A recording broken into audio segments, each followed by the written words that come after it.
Hello बच्चों, so let's understand the question first. The question says which of the following is least soluble in water. तो हमें water में solubility check करनी है, ठीक है। देखिए जो वाटर होता है वो हमारा किस नेचर का रहता है, पोलर टाइप का रहता है। तो ये भी हमें पता है कि like dissolve like, okay, like dissolve like. इसका मतलब जिसमें पोलर करेक्टर है वो वाटर में ज्यादा सोल्यूबल है, और जिसके पोलर करेक्टर कम है तो वो लेस सोल्यूबल है। पोलर करेक्टर को हम आयनिक करेक्टर भी बोलते हैं, ध्यान रखिएगा, आयनिक करेक्टर। तो हमें लीस्ट सोल्यूबल यहां पर चेक करना है, क्या करना है, लीस्ट सोल्यूबल। तो लीस्ट सोल्यूबल का है यहां पर, इसका मतलब उसमें पोलर करेक्टर क्या होने चाहिए, लो होने चाहिए। इसका मतलब उसमें आयनिक करेक्टर भी क्या होने चाहिए, कम होने चाहिए। आयनिक करेक्टर कम होने का मतलब क्या है, उसमें कोवलेंट करेक्टर क्या होने चाहिए, ज्यादा। अगर कोवलेंट करेक्टर ज्यादा है तो वो लेस सोल्यूबल होगा। अब ये कैसे डिसाइड करें, ये भी बहुत आसान है। आपको याद होगा हमने पढ़ा था फाजान्स रूल, हमने भी पढ़ा है और आपने भी पढ़ा है, लेकिन अलग अलग जगह पढ़ा है। इसमें क्या होता है कि जब स्मॉल कैटाइन बड़े से एनाइन के कांटेक्ट में आता है तो इसे क्या कर देता है, इस तरीके से डायरेक्शनल कैरेक्टर डेवलप हो जाते हैं। डायरेक्शनल कैरेक्टर के कारण यहाँ पर डायरेक्शनल कैरेक्टर के कारण कोवलेंट कैरेक्टर आ जाते हैं।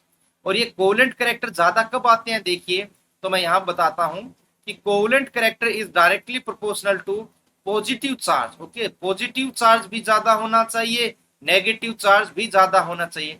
पॉजिटिव चार्ज ज्यादा है तो इलेक्ट्रॉन को ज्यादा खींचेगा, नेगेटिव चार्ज ज्यादा है तो नेगेटिव ज्यादा खींचेगा, खिंचवाएगा।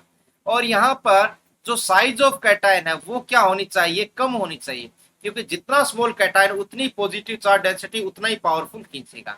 और लेकिन साइज ऑफ एनाइन क्या होनी चाहिए, ज्यादा, क्योंकि बड़ा साइज होगा तभी तो ज्यादा अट्रैक्ट होगा एक साइड से और डायरेक्शनल करेक्टर आए। तो ये सारी बातें हमें चेक करनी। अब हमारे पास जो ऑप्शंस है वो देखिए क्या है, AgI, AgCl, AgBr and Ag2S, ये हमारे पास यहाँ ऑप्शंस है। तो इनके लिए हमें चेक करना है।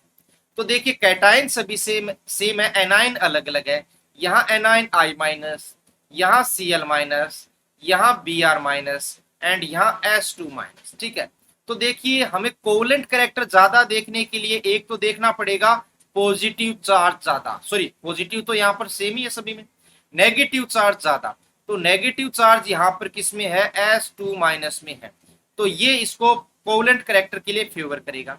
साइज ऑफ एनाइन हाई, तो देखिए सल्फर और Cl की साइज में से सल्फर की साइज लार्ज होती है, Cl माइनस लार्ज, तो यह तो डायरेक्ट आउट हो गया। अब यहाँ पर नेगेटिव चार्ज होने के कारण इसकी साइड कंपेरेटिव काफी बढ़ जाती है, लेकिन इतनी भी बड़ी नहीं होती कि I माइनस की साइज से ये ज्यादा हो जाए। तो इस हिसाब से तो साइज ऑफ एनाइन ज्यादा है I माइनस में, लेकिन चार्ज ऑफ है सल्फर में ज्यादा।